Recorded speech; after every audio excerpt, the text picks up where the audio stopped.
Ireland is laden with tall tales, ancient myths, and spellbinding folklore. It is a land of magic and enchantment, deeply rooted in tradition and customs.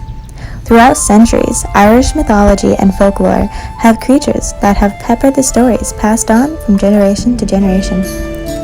What is the definition of folklore? It is the traditional beliefs, customs, and stories of a community passed through the generations by word of mouth. Though other ways that these are passed are ways such as dance and music. Music is a very common way that they pass their folklore. Now there are very common creatures and not so common creatures. One of these being a banshee.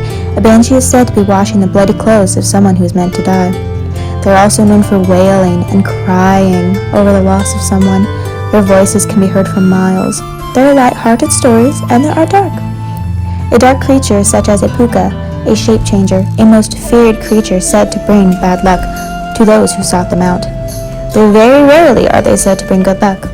But these dark stories are used to kind of persuade children to stay out of the woods, and also get them into doing good behavior for those who are too mischievous at home.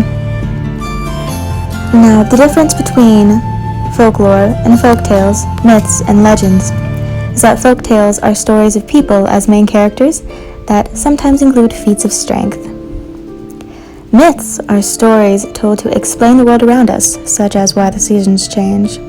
Another common creature would happen to be the fairies. Fairies are very mischievous also, but they are said to bring more good luck than bad. A little fun fact is that Ireland construction workers will not pave over fairy circles, such as the picture you see above you. Fairy circle is a ring of mushrooms said to be where the fairies have danced. Now there are other common creatures that also align with other folklore from other places around the world. They just have their own little twist on them.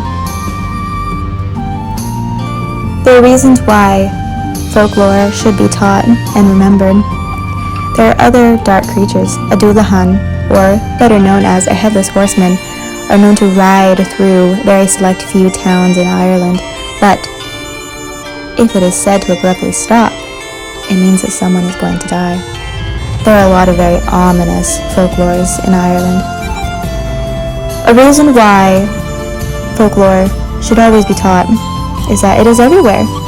The even expression, knock on wood, that is folklore. I bet you never knew that. Number 2, cultural tradition should always be shared. It should never be harbored or kept. Number 3, it connects you with others, and that is something that should always be shared. Folklore is very important to me, and it should be important to you too.